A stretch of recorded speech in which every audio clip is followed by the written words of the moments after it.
Welcome to the Singapore Management University podcast series, which features the latest insights and perspectives from our faculty. When you go shopping, do you follow your heart or rely on logical reasoning? Marketers often encourage consumers to use either feelings or reasons when making consumption decisions, particularly in the design of advertisements. Research has found, however, that the effectiveness of either strategy may depend on the consumer's self-view, as well as the time frame of which the decision outcomes actualize. Assistant Professor of Marketing Hannah Cheng at the SMU Lee Kong Chian School of Business specializes in research on consumer behavior and has been involved in research projects that study the dynamics of how feelings and reasons play a part in the consumer decision-making process.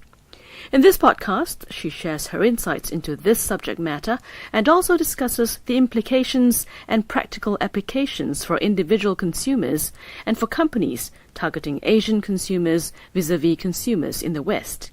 Prof. Cheng, you specialize in consumer behavior research and have been involved in various studies that examine the consumer's decision-making process. Could you tell us what inspires you to choose this area of specialization? I think consumer behavior and consumer judgment decision-making is an integral part of our everyday life. And I'm just fascinated by how people go about making decisions. When I was an undergraduate at University of California in Irvine, I was a research assistant for this interdisciplinary project. So this project looked at how people made medical decision-making.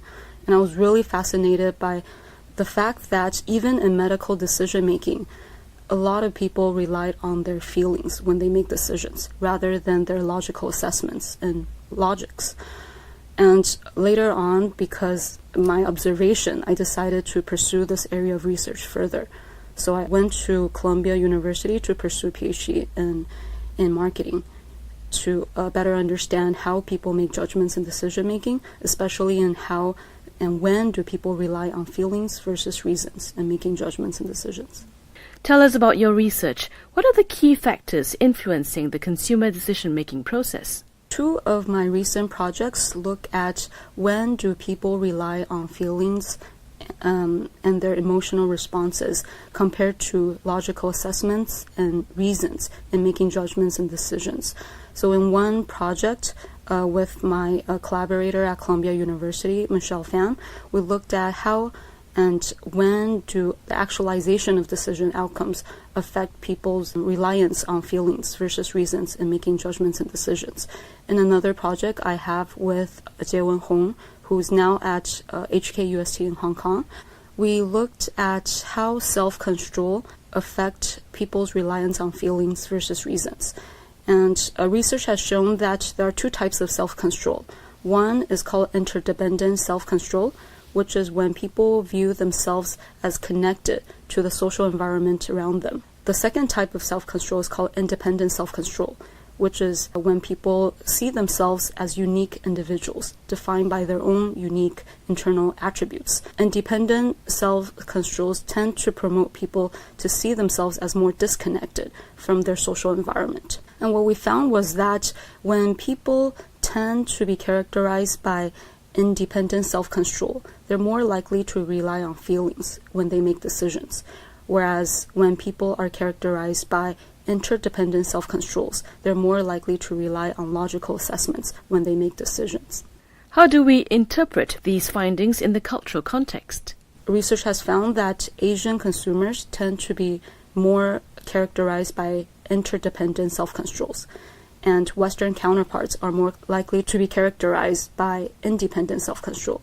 So our research suggests that compared to Western counterparts, Asian consumers are more likely to rely on reasons. Our hypothesis is that when people are characterized by independent self-control, because they care more about their internal attributes, they tend to find their own feelings as more diagnostic and more informative compared to when people are characterized by interdependent self-controls. In the latter case, because people care more about the social environment around them, they care more about other people's opinion. So as a result, they tend to justify their decision more.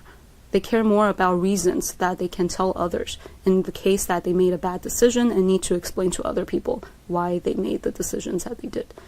Besides the perspective of self in society, were there other factors affecting their use of feelings versus reasons in decision-making? Another research I have that looked at when people rely on feelings versus reasons is we hypothesized and found that when decision outcomes will actualize sooner, people are more likely to rely on their feelings than when the same decision outcome will actualize much later, say a year from now instead of next month.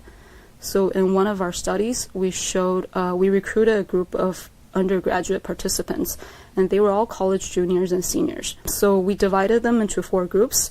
In 2 groups, we just reminded them when they're graduating. So either next month for the college seniors or next year for the college juniors. The other 2 groups, we asked them to imagine that you're going to graduate soon, either next month or next year. And we showed all 4 groups of student participants 2 apartments. One apartment is more aesthetically pleasing. It's smaller, but it's much prettier and has a nicer view. The other apartment is functionally more superior. It's bigger. It's much more conveniently located in terms of public transit. So we show all the participants these 2 apartments, and we just ask them, in lieu of the situation, which apartment would you rent? And what we found was that for college juniors and for those who are asked to imagine graduating a year from now, they were more likely to choose a functionally superior apartment. Whereas for the other 2 groups of participants, when they're asked to think about their impending graduation next month, for the college seniors or for those who are just asked to imagine the scenario, they're more likely to pick the more beautiful, more aesthetically pleasing, emotionally appealing apartment. What could be the reason for that? So we find that people tend to find their emotions or feelings as more informative for decisions when the decision will happen sooner than later. When something is very remote from now, we can think about the decision in a much cooler, rational fashion than when it's about to happen very soon. Interesting findings indeed. How can we as consumers apply this knowledge in our everyday lives? I think it's important for consumers to be more informed about the decision they make and ultimately be happier about the choices that they make and be more satisfied with their decisions. Yeah, so one way is that if people are more informed about their decision-making process, if they can make corrections to it, if it's something that they feel like, they've made it in an more impulsive emotional manner. So that's one implication of it. Whether people rely on feelings or whether people rely on reasons, there isn't really the optimal route to decision making. And I think in terms of our upbringing, many of our upbringing, we say that, don't rely on your feelings. When you make decisions, you got to be rational. You have to make it in terms of a logical assessment and evaluating all the options before you reach a decision. But in reality, very often, feelings can lead to happier decisions, and in some cases, even objectively better decisions. And I think that's one reason, or one of the catalysts into why in recent years there's growing research that look at reason versus feeling-based decision-making. What about corporates? How do these findings impact on businesses selling to consumers? I think first, businesses or managers are people as well. So they make decisions just like regular consumers. And businesses and managers are subjected to the same decision-making process as individual consumers do. So that's one. Another implication for businesses would be that perhaps they can take into account how consumers make judgments and decisions and design better decision environments that will ultimately benefit both businesses as well as the end consumers. So in one of the studies that I carried out with Jiewen, what we found was that when you provide decision environments conducive to the way people make judgments and decisions, they tend to attach more value to the choices that they make. So as a result, they're willing to pay more for the same chosen option. So in our study, we found that, so going back to the earlier apartment example, what we found was that even if people pick the same apartments, they're willing to pay 53% more for monthly rent. So that's obviously beneficial for businesses. But at the same time, these consumers are more satisfied with their choices, even later on. So in a way, I think it's a win-win for both businesses as well as consumers in improving consumer welfare. Are there learning points for businesses selling to Asian consumers versus those in Western countries? So for businesses that are targeting Asian consumers, it might be worthwhile to help design marketing communications in a way that encourages reason-based decision-making, because that's how Asian consumers tend to make their decisions on. Whereas if the businesses are targeting Western counterparts, say Western Europe or consumers in North America, it might be worthwhile to emphasize more on feelings in their marketing communications. So I think a few years ago, Hyundai from Korea ran a series of commercials. And in their commercials, they want people to think about it, was the name of their campaign. So in a series of commercials, they asked people to think about the advantages of driving a Hyundai car versus other cars in terms of fuel efficiency, price, etc. Whereas around the same time, Ford Motors carried out a series of commercials that asked people to just imagine, how would you feel driving a vehicle?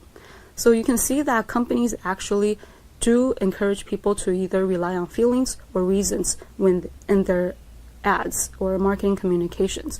And the implication of our research would suggest that for Hyundai, if you're targeting Asian consumers, you might want to change your pitch a bit and start emphasizing logics. So if Ford wants to enter Asian markets and target Asian consumers, it might be better if Ford changed their pitch a bit. And instead of emphasizing reliance on feelings, talk about all the reasons, all the logics for why driving a Ford makes sense. Whereas for Hyundai, if they want to enter the North American market, target more Western audience, it might be better for them to change their pitch and emphasize feelings, emotions related to driving a Hyundai vehicle. Thank you very much. Thanks for having me.